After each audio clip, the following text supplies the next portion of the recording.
Now we come to the later bebop period, and the important figure here is Max Roach.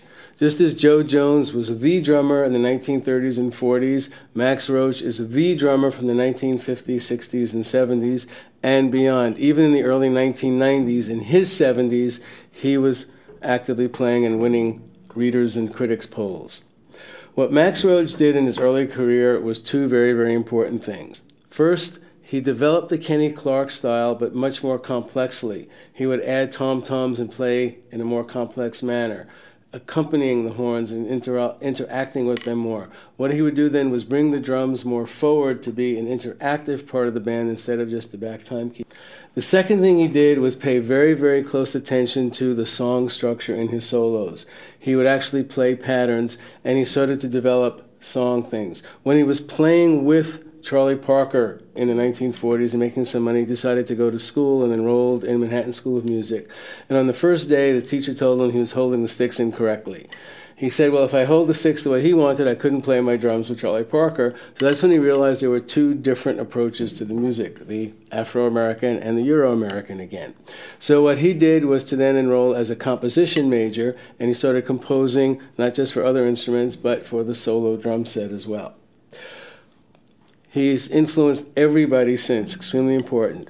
He's on the ride cymbal, but he's using his left hand and right foot much more complexly or much more busily. The other thing that was happening in that period of time was playing around with meter. Instead of just that straight 4/4 time, people are experimenting. Some of you may remember the big hit that Dave Brubeck had with Take 5 and 5/4 time. My favorite piece of Max's from that period was called It's Time, and it moves from 3/4 to 4/4 to 6/4 to 7/4. So let me just play a demonstration of that so you can get an idea of the complexity of it.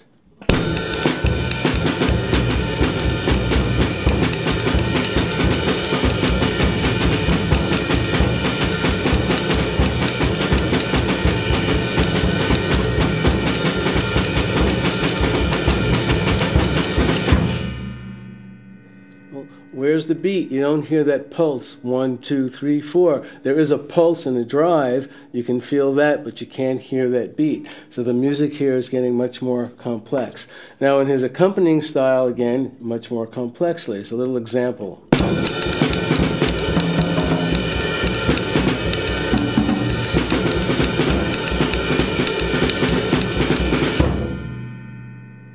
Now in a solo style, because he was thinking so much of the melody line, like horn players do, he would leave spaces. Horn players have to breathe, drummers should breathe. Now in the solo clip you're going to see of Max Roach coming up, you're going to see that spaces. He plays around the drums and then he stops and continues, just like a horn player plays. So here's a nice clip of Max Roach.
And now here's our duet in the style of Max Roach.